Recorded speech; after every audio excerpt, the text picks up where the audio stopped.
I think we have time for maybe 2 or 3 very quick questions, if there are any. Yep. Can we get a microphone to... Yes.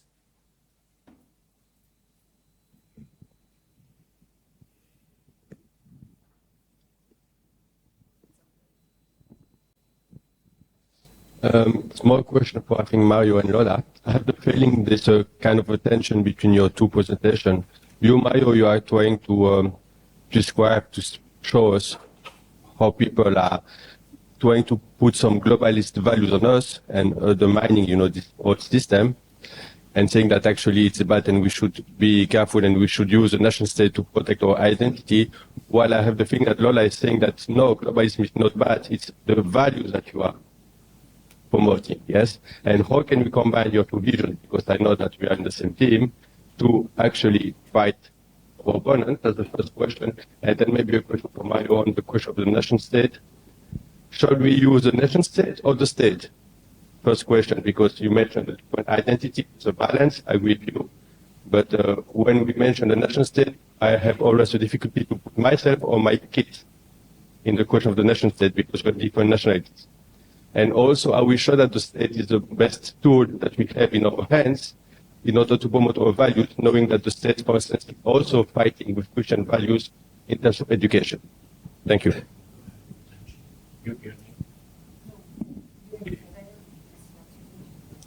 Yeah, I'm not sure that there was much tension between the presentations you mentioned. I think we're saying similar things from different perspectives. That's my easy, facile reply. Do you want to say something before then I address this? Yeah, it's just that current globalization is completely in the bad direction, in the wrong direction, because it doesn't have a moral mindset looking for the common good of the person. It has very hidden interests. It uses lies to impose ideological agenda aimed at destroying identity on those 4 levels: religion, nation, family, and personal identity. So we need to stand for nation. Definitely. We need to stand for the family. We need to stand for our faith, and we need to stand for our identity. But it's impossible not to do it at a global level. We need to build alliances, and with internet, it's impossible not to be at that level. Of course, we are very small, but we need to foster a positive international agenda, just to clarify. Thank you. Just to add to that, I've heard the term used by others that we need a nationalist international, and I like that very much. And I think we're seeing the development or the emergence of this, particularly in Europe, an alliance of different nationalist groups that think that the nation state and national sovereignty have to be defended, and they're working together. It's quite interesting. Now that gets to your question about the nation state versus the state. I think there is a difference. Yeah, the state for me is just the administrative entity, the structure. Nation state for me is broader and encompasses all those other things. But you're right, the nation state in many cases has become also part of the problem, right? The wrong people or a certain agenda has become part of the national interest in many cases. As we've seen from the presentations, the United States is one of the biggest funders and promoters of a lot of this garbage. We heard that the other day too, when someone was saying the United States has produced some of the worst or most noxious ideas that are being now transmitted around the world. What to do about it? That is kind of where I ended my presentation. I mean, do you stand aside? Do you retreat into the hills, kind of like what Rod Dreher has said? Do you fight back? Do you hasten the demise of the whole system and then hope something like a phoenix emerges from the ashes? I don't know. I don't know. The next question. Yep. Yeah, it's a question for Mario. Yeah, it's a question for, well, first of all, I loved all of the conferences. Thank you very much. And this is a question for Mario. What level of hope do you have for the West, for Europe right now? Oh, boy. I react this way only because I have to be honest, the avatar, the icons, and other images I use for social media, if you see it, it just says we are doomed. And I'm called Dr. Doom by some of my friends. As a Christian, I'm very hopeful in the long term, but that honestly and in confidence in this room, I think we are going to experience some increasingly troubling, challenging, dark times in the next 5, 10, 15 years. I used to have more of a 20, 30-year outlook, but things have accelerated so much. Things have changed so rapidly that I'm adjusting my timeline. And I think the next 15 to 20 years are going to be especially challenging for us who believe in a transcendent moral realm and who care about our families. And as these power structures start detecting that there's a challenge from certain countries and certain groups like us, they're going to respond. And we're already seeing that, right? The monitoring, the surveillance state, the cancellation of speakers, the repercussions, the closing of bank accounts if you have the wrong opinions. All that stuff is happening. I think it's going to get worse before it gets better. Sorry.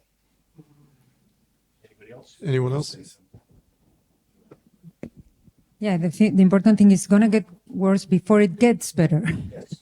That's the point. And I like the vision of Rod Dreher on the Benedict option. Like when the Roman Empire fall down, there were solid communities, faith communities around the monasteries that were the pillars for the Christian civilization that came later on, which was better than the Roman, even better than the Roman Empire. So I think that's what we need to build now. Strong pillars of committed people living truly according to the truth, which will be the pillars of the future to come, which will be better. I agree that the influence of woke progressive ideology is going to rise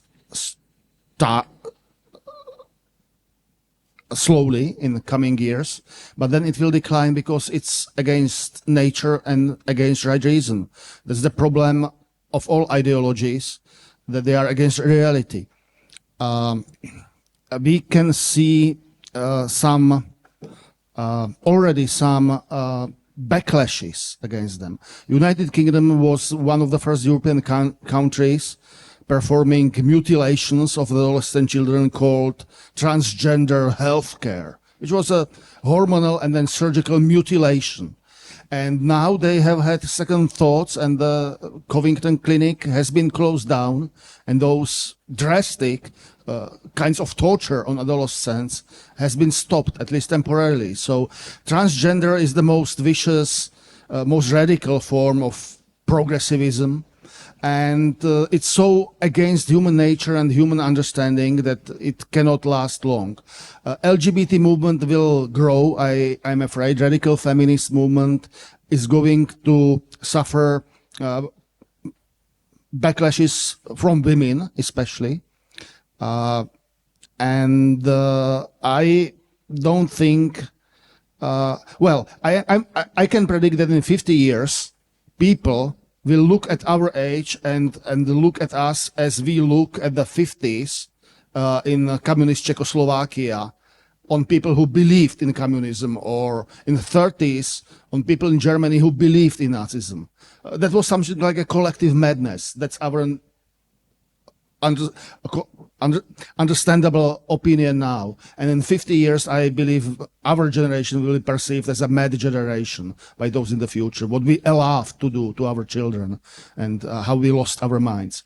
And I see that there have been already political reactions, not necessarily in Europe. In Europe, in the form of Poland, Hungary, mostly, not exclusively. I, for example, see the federalism in the US. You can have on the one left hand California, on another right hand Florida, and stark choice, and people vote with their feet. California is losing inhabitants and Florida is gaining. So the future of Florida seems to be more attractive to Americans, average Americans, than the future of California. And I have no doubts that something similar will happen in Europe too.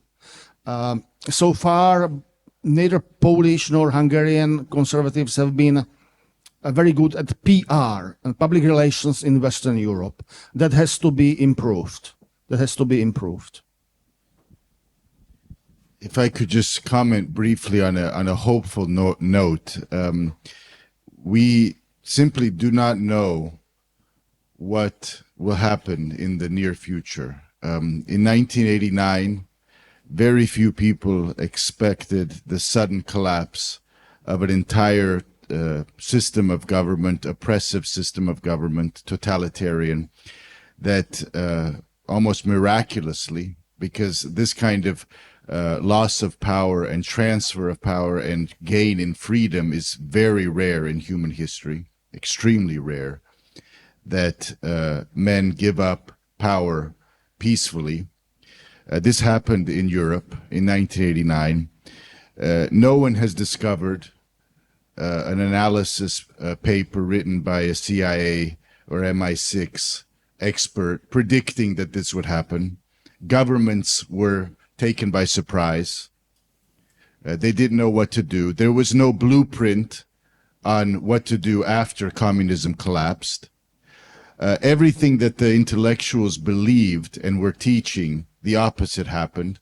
So in other words, you had, sociologists, philosophers. No one had written the defining textbook on what to do once the Marxist experiment failed, because they didn't see it coming.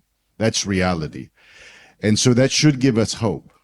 That should give us hope. The reality is that, for example, we had a Polish Pope chosen in 1978. Very few people expected Karol Wojtyła to become the head of the Catholic Church. But his leadership and his first visit to Poland in 1979 changed things forever. Just one visit. And I think we should draw the right lessons from this and be encouraged, because it would be a sad irony from all of this positive change that we live in a free country now. This includes Croatia. We weren't free up until 1990. Unfortunately, we went through a bloody war of independence to gain our freedom. Luckily, the other countries gained their freedom peacefully. But the reality is the Chinese, communists and Chinese, saw how communism collapsed in Europe. They will never allow the Holy Father to visit China. They allow Goldman Sachs, they allow Google, they allow Apple, bankers, Western finance. They are welcome in China, but not a spiritual leader, because they know what undermines their power in the end. They drew the lessons from what happened in Europe. So on that note, I think we should be hopeful. And if we are Catholics or Christian or believers, we should, I think, understand that there is divine providence working mysteriously through history, and that surprises can happen. They've happened recently. I think many of you here, your parents did not expect to be living in a completely different reality after 1990, but it happened, thank God. So that is, I think, something that history testifies to, that we really should take these experts with a lot of skepticism and suspicion. They don't know what's going to happen in the future. It could be bleak. It could get worse before it gets better, but maybe it'll get better before we think. We just have to act. If we just observe and don't do anything, we shouldn't complain in the end. We have no right to complain if we do nothing.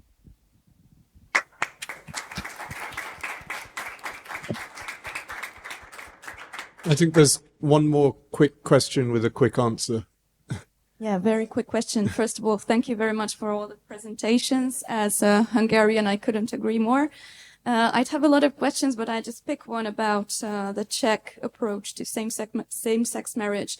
I happen to have two acquaintances from two parties of the five-party coalition, two very different ones, one from ODS and one from, sadly, from the Pirates, the left liberal ones. And both of them are commenting on this legal process as marriage for everyone. I don't know what is the actual Czech naming of it, but don't you think it's a language trap to call it marriage for everyone? Because they're not called, neither of them in the English translation calling it same-sex marriage or marriage for homosexuals. It's marriage for everyone. Don't you think it opens the door for the unknown? And if same-sex marriage gets accepted, then there will be like more steps to the unknown field of woke progressivism. Thanks.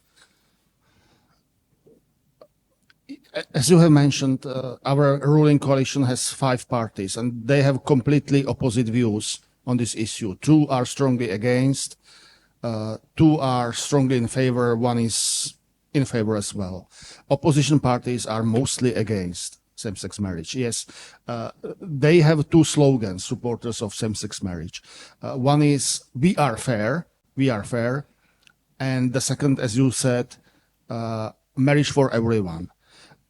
They don't propose legalizing polygamy. And this is a great irony, because polygamous marriage is a marriage. It's not a kind of marriage I favor or would be in favor of, but it is a marriage. However, same-sex relationship, whatever kind of the relationship is, cannot be by its very nature marriage. And the slogan is a lie. It is a PR trick, is a lie, because in fact nobody is in favor of a marriage between siblings, between adult siblings, or between adult children and their older parents, for example. So that's nonsense. Or in favor of marriage between underage children. So marriage by its definition cannot be for everyone, for all. But they use the trick as well.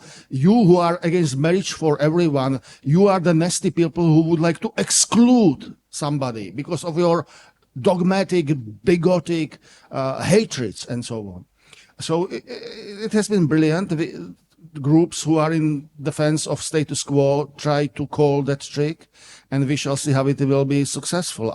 My own prediction is that it will not pass in this Czech parliament, that either the House, the lower chamber, will not gain majority, or if it does, the upper chamber Senate will don't condone that. But we are in a really terrible situation that our coalition government is deeply divided on the most sensitive political issue of the Czech politics today.